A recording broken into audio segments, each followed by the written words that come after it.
Welcome, everyone. Thanks for being here with us. I know this is getting towards the end of the conference. So again, thank you for being with us. My name is Chris Phillipson.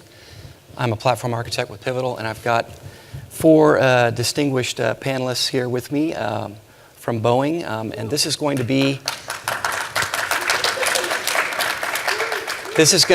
kind of, I don't know, like a little fireside chat, if you will, on the personal and collective journey that these four have been on in the last 12 to 18 months.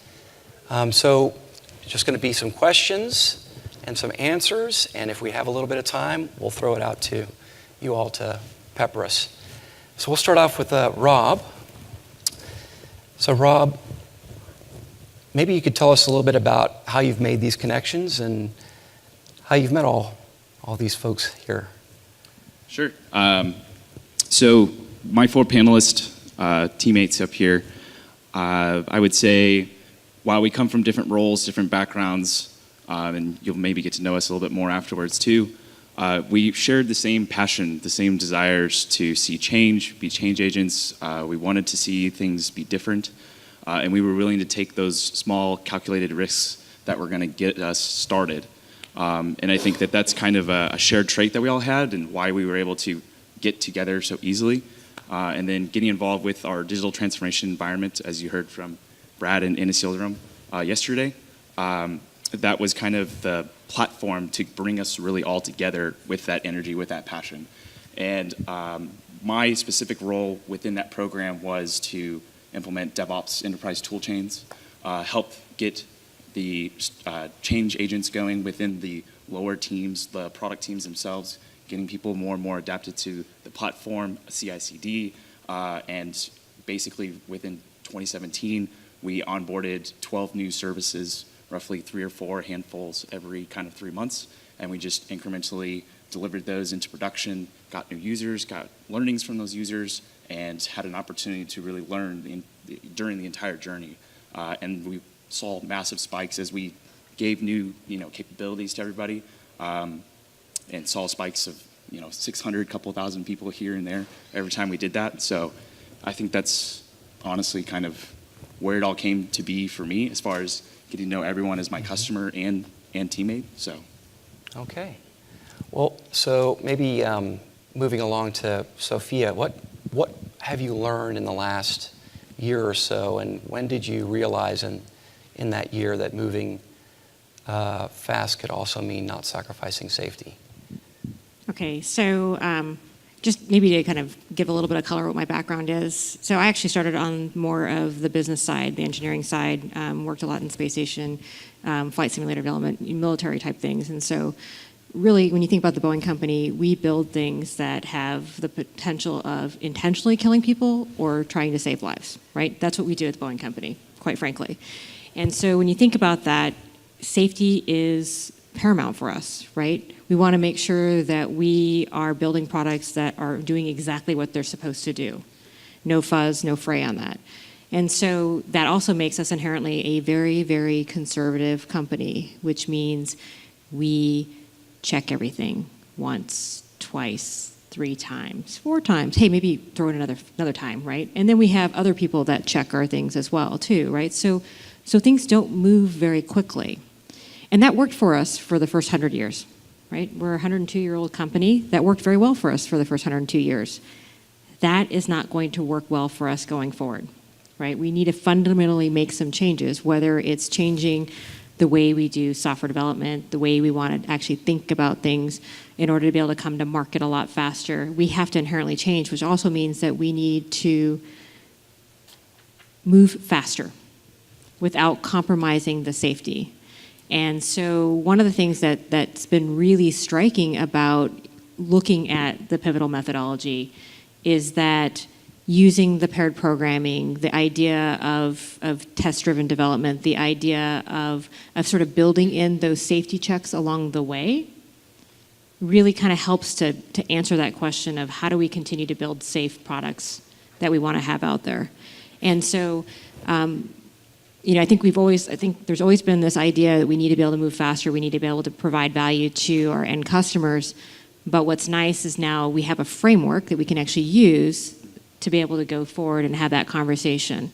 And so that's been really powerful. And a lot of what my role has been in the company then, or at least particularly in IT, has been to be that change agent, right? You need someone to have the sponsorship and help allow the team the flexibility to go out and take that risk, and to be able to help share the risk, and to be able to provide top cover. So that's really a lot of what my role is to kind of help provide the top cover for the team to be able to start to think a little bit more on the boundaries, a little bit more on the edges, and provide a safe place and build that environment where they can actually start to push those boundaries, start to really move faster, but then also kind of make sure that we are keeping mindful of those principles of safety that we need. Thank you, Sophia. So I'll switch to David. So David, I'd like to ask a question of you. Why is it so important to cultivate a culture of empowerment, and for you in particular in your role as a software engineer? Yeah, so we all need to make decisions based on information in the area where that information is, right? And so it's hard to quantify like common sense, but we've all been able to point to things in our past where the decision was made from some ivory tower, and like me, having to be forced to write an application into a completely unrelated application owned by a different team, resulting in many not so fun outcomes and scheduling conflicts. But when we got PCF in the company, right, no longer do we have to make compromises like that just to avoid the hassle of spinning up some VMs, right? We are able to get our teams, like myself and my friends, to be able to focus on what we want to do, working on the business logic, the code that mattered, not finding ways around processes just because it was too slow. Right? And that's part of the reason why now I've aligned to what we call our EDU efforts, running PCF 101 workshops and cloud-native architecture sessions, so that more people can understand what patterns, technologies are available to help them make the right types of decisions, right, so they feel empowered. Great. So moving along to Brad. Brad, we heard from you yesterday, but I kind of want to press a little bit on the idea of success with Pivotal Cloud Foundry, and for you and for Boeing, how are you measuring that success? Can you tell us a little bit, maybe share some measures there? Sure. I was thinking about that the other day, and I keep changing my answer. But one thing that David just said that really is a measure of success, he referred to his coworkers as his friends. Mm-hmm. And that is a huge change from the way I used to work at Boeing. It was like, well, I work because I have to put money on the table and, food on the table, we don't eat. Anyway, but friends, and that's really what it comes down to. When you look at how the Pivotal methodology, bringing it into our company, if you don't know, we've established DTE, which is our digital transformation environment. It's been a huge success, and when you really look down and you see that you've got groups of people that have become friends. I noticed in our platform, when we first started, I kind of call it a band of misfits. We all just kind of glommed together. Oh, who are we going to get to be the platform team? And within a few weeks, these folks that had no clue who each other was are working side by side. They're eating together, lunch. They're taking breaks together. They're pairing. I've got a couple of representatives out here in the audience. One of them just the other day said, well, I don't even know how to work anymore if I'm not pairing with somebody. I feel like I'm completely left out.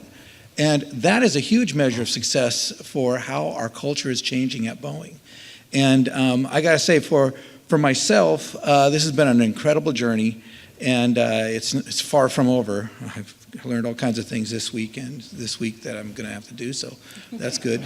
But it's far from over, and there's so much more to go. But for myself, going from being in the same job for roughly 10 years, I'm very skilled at my job, very good at it, but it was getting really boring. And then moving into this where it's just boom, boom, boom.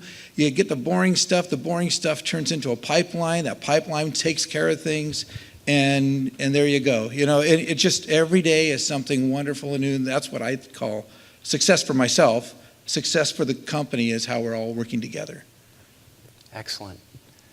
So I'm gonna throw it back to Rob here and talk a little bit about, I'll have him share a little bit about how he thinks it's important to have made a change from like a project mindset to a product mindset and what outcomes that delivers. Yeah, I think much like everyone else up here, everything that's kind of happened in just a 2-year time span has been a journey, and I feel like it's just the beginning. Yes, I do feel like we've all had success, we've seen success, we know what it looks like, and we know how to progress forward. But there's still so much to be done, right? Mm-hmm. But in the beginning of that journey, I was very much kind of thrown in, and we did kind of have this conglomerate of a group, and we built this team, and we were really excited to get going. But I came from that background of, here's what I want you to do, here's how I want you to do it, and this time kind of being tossed in, I came in with the mindset because that's what I was used to, but learned very quickly from my leadership that's not how it was going to go. There was a precedence of an expectation in the sense of urgency, which is what I really liked about the leadership team that we were, building together, even on our first offsite, to really kind of trigger that and get that started for me.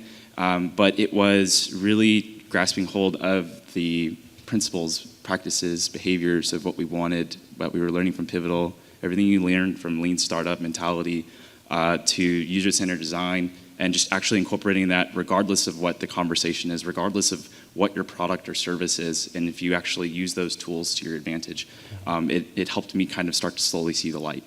How that progressed for me specifically was, I was, as I stated before, implementing all these technologies to try to help enable people, right? But what I first realized was very, very different was I actually knew who my customer was for the first time. I was never sitting in a cube, never actually meeting them, never actually knowing what was the problem or what their pain point was. And I mean, I met David, who was helping me try to evangelize those tool chains, who introduced me to what a dev lab was before I even really got to know what Pivotal was all about and what a Pivotal Labs looks like. And so I would be more inspired by my customers than anything else that was happening, right? And I built really, really strong relationships with people at different levels and in different companies, and I think it's the integration of those relationships that allowed me to do what I was doing. It also allowed me to find out that not only was it very painful for our customers to acquire the things, the enabling pieces that they needed to do their jobs, but I had Brad and others who were the service owners of the products that we were trying to implement say, we can't sustain this energy, which is a great problem to have, right? It's always a great problem to have that. But I took a look at a bunch of data, we had a bunch of conversations, and I think in 3 whiteboard sessions at different intervals of 2017, we started to throw this crazy idea around getting automation and self-service of things, right? So much that as I built the team, that we went off on this journey with Pivotal and DTE to build our product, which we acronymed, of course, Atoms. The hardest part about getting that actual journey started was the fact that the users we were interviewing couldn't comprehend a world of automation and self-service. Mm-hmm. So we had to break the barrier of opening up their minds of, telling us that there were these problems, telling us that they had higher expectations and this is what they needed to be successful. And we almost had to teach them that was going to be possible. This is what we're actually really doing before we could really get what we actually wanted out of all that user research. And I just think that those little small increments of time and engagements with people really helped me kind of see the light, if you will, over time, all the way up until that day that we delivered our minimum viable product in 3.5 months. And it was a tremendous amount of success. And I don't mean that it was perfect, right? It wasn't the be-all products, but it answered the problem that they needed, and they loved it. And the first 12 customers on the very first day that used it all came back saying the one thing that they would have appreciated doing differently, especially since your product says it's all automated, was, why do I have to create these accounts that you want me to do in a very specific way? You should just orchestrate that for me. that's a really great idea. So we went back to the drawing board, following the process like we always do, prototyped something, made sure we could test it first, and then we turned around, and I think I have one of my teammates here in the audience. He could hold me to this. I think it was about 2.5 to 3 weeks. We turned around and had our next release, which automated that, and that really blew people's minds. And that's why it's so exciting. This is why it's real. This is why we can do what we can do. There's so much energy behind it. But like I said, I'm only just beginning on this journey. There's so much more we need to go do. Thanks, Rob. That's really impressive, really kind of inspiring story there, too. A lot of energy, right? So I'm going to close up with a question of my own to the panel, and then if we have some time, we'll throw it out to the audience. We'll start with Sophia, and the question is, in the next 3 to 6 months, what do you see at your level as your single most important challenge at Boeing? Just moving faster and getting started. So everybody who probably knows me knows that I'm also a very impatient person, right? Poor guys in the front here. They're shaking their heads. No, not at all. My biggest thing is I understand planning is really important. I'm a systems engineer. I like process. I like those types of things. But at the same time, the biggest obstacle that we seem to have is just starting. Just take the first step. And so one of the things I'm trying to do with my organization in particular is to really transform it to a learning organization. And it is shaking the organization to the core right now in the sense of, wait, what? What are you trying to get me to do? Wait, you're not going to give me a prescriptive sort of check this box, go through the checklist, this is how I need to do it. You're actually telling me I'm giving you the freedom to kind of go figure out what is your problem statement, how are you going to go talk to the customer, talk to the partner, figure out what is their problem statement, go determine a solution path, manage your backlog, and go. They're like, wait, that's for me to figure out? That's what we're going to go do? And so I think, and part of it is because I don't have time in a given day, a given week to go help shepherd individually all those things, right? I need my teams to be able to go do that. I want them to have their purpose and to be able to go do that because we don't have time to come back to me to be the decision maker. We don't have time to kind of go through and review. We spend at the Boeing Company this was a number that was thrown out a few years ago, so it may be a little bit different now. But with all of the rework and the prep for the prep, $30 billion across the Boeing Company. That's a staggering number. I'm not talking about rework because of their defects, right? But just think about all the things we do to get work done that's non-value added work. It's not work that is inherently going towards actually progressing and adding value to the bottom line of the business. That's money we're spending to make sure we're checking the right boxes, to make or because we didn't check the right boxes, now I got to go back and rework this. That's a huge number. Think of what you could do with $30 billion. It's a lot of stuff, right? And so what we need, though, is we need to get people more accountable for the things that they're doing, taking responsibility for what they're going to do. The only way they're going to do that, right, is to actually be vested in the decision-making process that they're going through and owning every step of the way and being accountable for that. And what's nice is that working with Pivotal, kind of doing some of the things you're talking about, right, actually gives people the framework to actually be accountable, to be much more empowered, to be those decision makers on their different projects. The thing what I like about it as well is because you were asking those questions about, what is the actual problem statement, you actually have to think, right? The first thing I'm actually asking people to do is actually, let's pause and think about what is the problem you're trying to solve, right? I need an adaptive and thinking organization that's willing to continuously learn. And so that's probably like my biggest challenge right now over the next 3 to 6 months is to build the confidence within my organization that I trust them to think, to actually go forward and understand the problem statement and define a path forward. And if I can get them to do that, holy crap, we can do so much more. I mean, so I'm just going to kind of go a little bit off the script here a little bit. I've been with the Boeing Company now, or in the industry, for about 21 years. I love my job. I love what I can do. We at the Boeing Company do things from seabed to space. No other company in the world does that. It is an honor working for this company. I want to see it go to the next 100 years. The only way we're going to be able to do that, though, is we have to continuously evolve. And what this type of work does, this transformation we're going through at the Boeing Company, changing the way we work, changing how we work, changing the way we think about work, and what the art of the possible is amazing. The fact that we're going to be able to be part of that and continue on, it's awe-inspiring. But I want to make sure I create a place that people like to come work at, where people say, I'm working with my friends, right? I can see the big picture, and I can see how I am connected to the big picture, right? You know, Rob made the comment, you didn't know who your customer was, right? Look at the things we do. We are all connected to that, right? So this enables us to have those conversations to show how we're connected and enjoy it at the same time. Thank you, Sophia. You know what, Brad? Maybe the same question. What do you think your single biggest challenge is in the next 3 to 6 months? I had a whole list. So, Oh, a list. yeah, go worldwide. Give the same user experience across the world that they see here in the United States. All of the enablement to make sure that the developers have everything they need, frictionless, without asking for it, on demand, and without it being something where they have to ask for the cost of it. And all that, including more people, because we are hiring. We're hiring. Shameless plug. Okay, if we have time, I'm not seeing hand signals. Maybe we could pass the mic out to the crowd, or maybe somebody could shout a question. Anyone have a question for the panel up here? You, sir.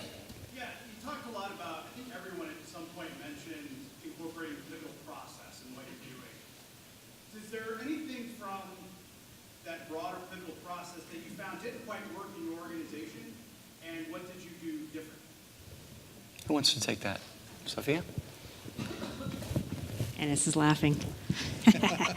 Okay, so we have a lot of legacy, right? There's a lot of legacy systems that we have at the Boeing Company. It's particularly in my space, we have a lot of SaaS.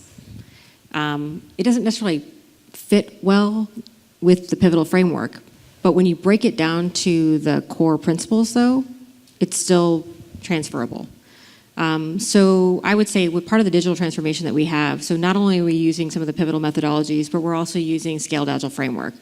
We're also still using, Scrum Agiles. We're still using other lean principles as well. Because we also recognize that it's not a one-size-fits-all, right? Remember when I said I want to have a thinking organization? That also means that I don't want them to be so prescriptive that they're locked into a process. And so what we have done, though, is really sort of expand the horizon, and Pivotal is an element of that to complement everything that we're doing. So we'll take things from the Pivotal methodology, like the discovery and framing, the pre-scoping activity, blending that with design thinking, whatever we need to do to make sure that we really understand the work that we're going to go try to do. And then the next thing, what kind of solution are we envisioning here? Does that work well with Pivotal? Is it some other process? What's the type of thing? And so we're not trying to constrain ourselves, but we're definitely trying to make sure that we're taking the elements that make sense and using that to our advantage. And recognize that there are times when we need to go look at some other ways of being able to solve the problem too, and that's okay. But it's really kind of helping to build in that framework to be able to make that decision and recognize what elements work and what doesn't. But that's been part of the journey over the last few years. If it's okay, I'm gonna take your question in a different direction, actually. So, while I was talking about a problem that we were trying to solve where we had delays of like 15 plus business days to deliver products to our customers, and we found ways to make that 10 minutes through automation and self-service. I'm gonna piggyback on both of these. So, the problem that I'm gonna go look at trying to solve next, and where I'm going to challenge the mindset of we don't think the pivotal methodology or the pivotal processes work here, that won't work here, right? Is taking a look at all of our IT enabling services, whether it's technology, whether it's process, whether it's governance, compliance, and saying, well, the path forward in order for us to achieve all the things that we want to go do is that everything will be as code. We will put, for the first time in probably 100 years, 102 years, a developer on a compliance and governance team, and they will build a product. And that product will be code that automates that process, and it will fit into our pipeline. And so I'm kind of talking to the next generation problem that we want to solve, which is basically shrinking our cycle time of delivering product, delivering capabilities to our customers, which is an astounding number today, similar to what you heard from the Air Force already. It can be done. Where everyone here is talking about it, everyone knows that it can be done, so we will do it. Please. When you're talking about shifting from a project focus to a product focus, have you changed the way you're doing funding within the team? I love that question. So, The question is, have you changed your funding model going from project to product? yeah, so the short answer is yes, but it's hard. The long answer is we're still working on it. It's been an easier path and journey when we're talking to greenfield development and what we're bringing into our actual digital transformation lab spaces and the things that we're trying to do for the next century if that product should live that long. But we are definitely working against old processes, old frameworks, old approaches to having that conversation, which is keeping some of that project mentality around. And it's not to say that it's the wrong thing, but it's just we need to start to shift that in a different direction, and we're still working towards that. That's going to be a difficult challenge. We've got 2 minutes, maybe time for one more question. You, sir? Sophia, as you mentioned, I believe that Boeing is a legacy company with a legacy way of thinking about technology. And how Rob mentioned, it's kind of difficult for technical guys to show the light at the end of the way. So I want to know, how did you guys start it? Have you used some kind of structured process, for instance, A3 or value stream mapping? How did you get started and start to show me where was the gaps and how the tools can contribute to go there? So did everybody hear the question? So Okay. how did we get started, right? And what processes and structures have we put in place to get there? Right, especially being a legacy company, a lot of legacy embedded in our company. So part of it, I will tell you, is engaging the business, right? Because at the end of the day, the thing that kind of rings the bell, and rings the cash register is, delivering airplanes, delivering on our commitments, that type of thing. And so we actually really need to get the business involved in there too to kind of buy into it, right? Because we need that sponsorship to be able to make some of the hard decisions around legacy applications. We've got the number may be changing now, but it was about 75% of our portfolio at one point in time was primarily made up of legacy systems. And so that's a huge hurdle to have to overcome, right? And so there's a lot of folks that are out there in the business going, what do we have to change? Things are working just fine. As long as you keep the lights on, we're good. Why do I need to invest in money there or make some changes? And so involving them in the value stream mapping, involving them in that discovering and framing, the design thinking aspect of it, to kind of make sure, one, do we really understand the problem? Are we actually articulating what it is we actually want? Because a lot of the problem we ran into as well is that IT would deliver something and the business would be like, yeah, that's not what I wanted. That's not what I asked you for. Go back, do it again. IT, you're just messing up, come back, right? And so when we actually started kind of talking to them and really working through what is it that you really want, we found opportunities to be able to say, okay, let's take what we have as a legacy system and transform it to something else, something that the business is actually going to want to have. But the techniques have been really around making sure we all understand what the problem statement is, first and foremost, because then that allows us then to really be able to set the priorities. That sometimes also helps us understand some of the funding questions that we have, right? But it's that upfront, define the problem and make sure we're all on the same page and we all understand what does success look like at the end of the day. And do we all agree on what the value is, right? Not just within our IT silo or within whatever silo, but what is the value to the bottom line? And are we all connected to that mission? Sophia, I think that's time. Sorry. Thank you, everybody, for being here on the panel. It's been a real privilege to be working with you and to continue working with you as we go forward into the next, right?